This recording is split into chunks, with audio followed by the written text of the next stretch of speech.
the journal in which you have published the research without their names, so that may become a problem.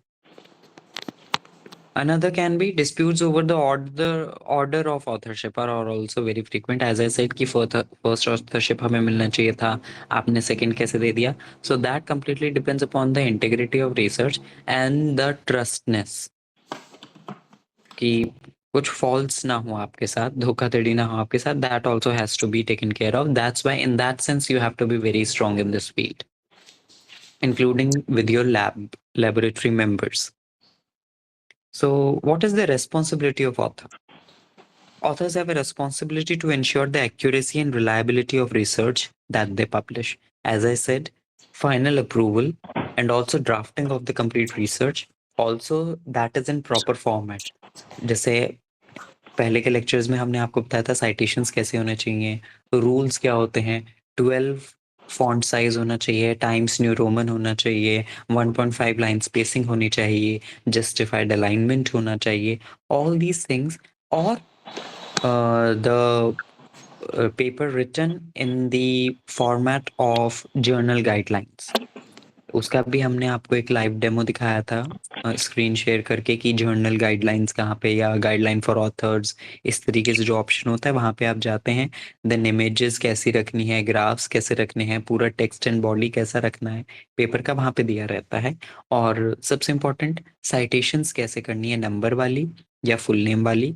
And then नीचे जो list होगी बाइब्लियोग्राफी of references, वो कौन से style में देने हैं. All these things matter a lot. So this responsibility is completely inclusively of the author. Also very very important, author का क्या काम होता है, जब आप अपनी रिसर्च पब्लिकेशन कहीं पे सबमिट कर देते हैं, वो एडिटर के पास जाती है, उसके बाद रिव्यूअर के पास जाती है, अंडर रिव्यू चली जाती है. उसके बाद कुछ कमेंट्स आते हैं जो कि आपके रिसर्च को या फिर रिव्यू पेपर को हाई स्टैंडर्ड कर देते हैं, जर्नल कंपैटिबल कर देते हैं और बहुत ज़्यादा इम्प्रूव कर देते हैं. तो 2 से 3 रिव्यूअर्स का आता है मैक्सिमम, कभी-कभार 4 हो जाता है, लेकिन nowadays it is 2 reviewers, sometimes it moves up to 3. So वो जो आपको कमेंट्स देते हैं, रिव्यूअर कमेंट्स, उनका पूरा अच्छे से रिप्लाई करना. एक तो आप एडिट करते हैं अपनी रिसर्च पेपर में, उसमें आप ट्रैकिंग ऑन करते हैं एमएस वर्ड में.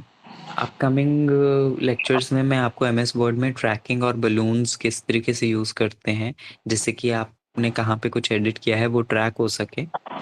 I will let you know. Many people must be knowing पहले से ही ये चीज़, but those who do not know, I will show the demo in further lectures. Also, you write a rebuttal letter. Mind my word, what I am saying at this time, rebuttal letter. What is a rebuttal letter? Or you can say author response. It is a letter in which you thank the reviewers very briefly, and then one by one you write their comments, और हर एक comment के नीचे आप उसका answer लिखते हो कि आपने किस तरीके से मैन्युस्क्रिप्ट में चेंज किया है, कहाँ कौन से पेज पे, कौन से सेक्शन में, कौन सी लाइन नंबर पे आपने चेंज किया है और उसको एडिट किया है या इम्प्रूव किया है. अगर रिव्यूअर ने कहा कि आप स्कैनिंग इलेक्ट्रॉन माइक्रोस्कोप के साथ साथ ट्रांसमिशन इलेक्ट्रॉन माइक्रोस्कोप का भी इमेज डालिए, तो कहाँ पे आपने ऐड किया है और उससे क्या फ़ायदा हुआ, वो आप हर एक कमेंट के नीचे लिखते हैं. जो रूल होता है बेसिकली वो ये होता है कि आप जो कमेंट्स हैं वो रेड कलर में लिखें और अपना रिस्पॉन्स ग्रीन कलर में लिखें रिबूटल लेटर में. मैन्युस्क्रिप्ट में ये सब नहीं करना है. मैन्युस्क्रिप्ट में तो नॉर्मल एडिटिंग करनी है जैसा उसका फॉर्मेट है, लेकिन अलग से जब आप ये रिबूटल लेटर लिखते हैं, और it is compulsory to give rebuttal letter और author response sheet to the again second submission. Then acknowledgement versus authorship. What is acknowledgement and authorship? अगर आप किसी को कहते हैं कि आप उनको ऑथरशिप देंगे, यानी उन्होंने बहुत ज़्यादा सिग्निफिकेंट कंट्रीब्यूशन किया है आपकी रिसर्च में, और आप ऑथर्स वाले लाइन में उनका नाम देंगे, और दूसरा पहले ही क्लियर कर लीजिए। अगर आप किसी कोई दूसरा आपके रिसर्च में कंट्रीब्यूट कर रहा है, मे बी कोई दूसरे गाइड के पास आप गए, किसी दूसरे रिसर्चर के पास गए आप कुछ गाइडेंस लेने के लिए, और उन्होंने बहुत सिग्निफिकेंट आपको गाइड किया या अपनी लैबोरेटरी में यूज़ करने दिया, सो दैट डिपेंड्स कि वो ऑथरशिप लेंगे या फिर एक्नॉलेजमेंट लेंगे। फॉर एग्जाम्पल मेरे साथ हुआ था when I was in BIT Mesra, I was doing my PhD from Department of Bioengineering, but my maximum work was related to chemistry. So क्योंकि कार्बन डॉट्स से थे, so I used to go to a very profound professor in that department of chemistry, and he helped me in doing complete research and study about carbon dots, its decay yield, fluorescence yield etcetera. So हमने उनको बोला था कि sir हम आपको authorship दें, लेकिन authorship अगर हम देंगे तो मेरा क्राइटेरिया फुलफिल नहीं होगा, क्योंकि वहाँ पे एक रूल था कि आपके एटलीस्ट 2 पेपर केवल आपके और आपके गाइड के नाम से होने चाहिए, उसमें कोई तीसरा नहीं होना चाहिए। So that was such a nice and humble person, he was God like, he said I don't want any authorship. तो फिर हमने बोला कि हम सर आपको एक्नॉलेज ज़रूर करेंगे। So he said, you acknowledge me or not, but you have to acknowledge the lab and the instrument which you have worked upon. So the chemistry lab had a separate section for fluorescence research. So we acknowledged the lab, but I also acknowledged that particular person, Dr. Joydeep Ghosh, his name was and is. So we have these type of godlike people also on earth. So try to find such people.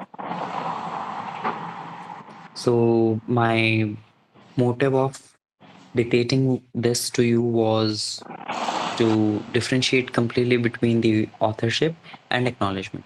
Authorship किसी एक person को credibility दे देती है उस particular research में।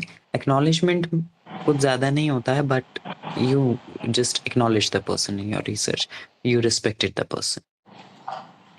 So best practices in authorship: how to clarify the confusion, to avoid conflicts and ensure ethical conduct. Authorship should be discussed at the beginning. सबसे पहले ही आप डिस्कस कर लीजिए कि हम आपसे ये काम लेंगे या फिर हम आपका ये काम कर रहे हैं, तो आप ऑथरशिप देंगे।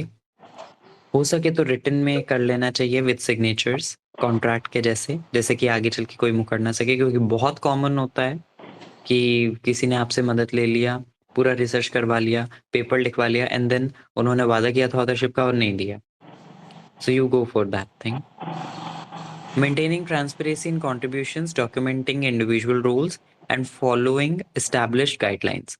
In your own lab and in जब आपकी खुद की लैब होगी या आपके अंडर जब कोई आएगा गाइडेंस के लिए, so you divide their roles. It is best कि ये मेजर पोर्शन आप करेंगे, इसलिए आपका नाम फर्स्ट ऑथर में आएगा, ये वाला रोल आप करेंगे और आपका सेकंड ऑथर में आएगा। पहले से ही डिसाइड कर दीजिए और रोल्स को जो है पहले ही कैटेगराइज कर दीजिए सबको। द यूज ऑफ कॉन्ट्रीब्यूशनशिप और contributorship models further enhances accountability by clearly defining each author role. कुछ सॉफ्टवेयर्स आते हैं जिसमें आप नाम और किसका क्या कंट्रीब्यूशन है वो डाल देते हैं, और फिर वो सॉफ्टवेयर डिसाइड करके दे देता है कि फर्स्ट ऑथर किसका होना चाहिए, सेकंड ऑथर किसका होना चाहिए। But it is better you go with your own brain.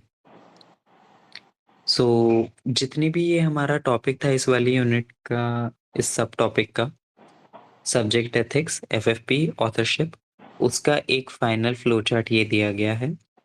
Ethics में एनिमल, ह्यूमन एंड एनवायरनमेंट आ जाता है, बायोटेक से रिलेटेड एंड नॉन बायोटेक्नोलॉजी से रिलेटेड। एफएफपी में फैब्रिकेशन, फॉल्सिफिकेशन, प्लेजरिज्म। ऑथरशिप में criteria, responsibility and fair credit. All these 3 major headings define scientific integrity. So in conclusion, there is nothing much to say. You may go on your own, and also the time is about to over, so I will give rest to my voice. If you have any question, you are welcome. Otherwise, we'll be overing the class. Thank you for today.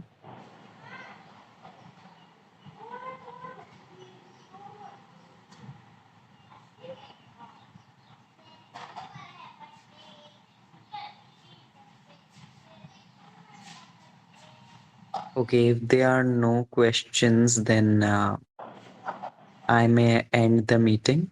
If there are, please let me know. Otherwise, we'll dismiss the meeting and we'll be meeting the consecutive Sunday.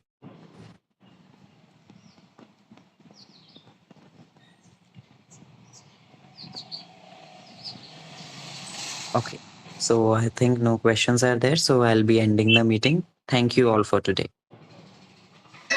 Thank you, Okay, sir. thank you, sir. Thank you, sir. Thank you, sir. Sir, can you please share today's class PPT on the group? Okay, I think I have already shared, but I'll once again reshare. Okay. Thank you, sir. Thanks a lot.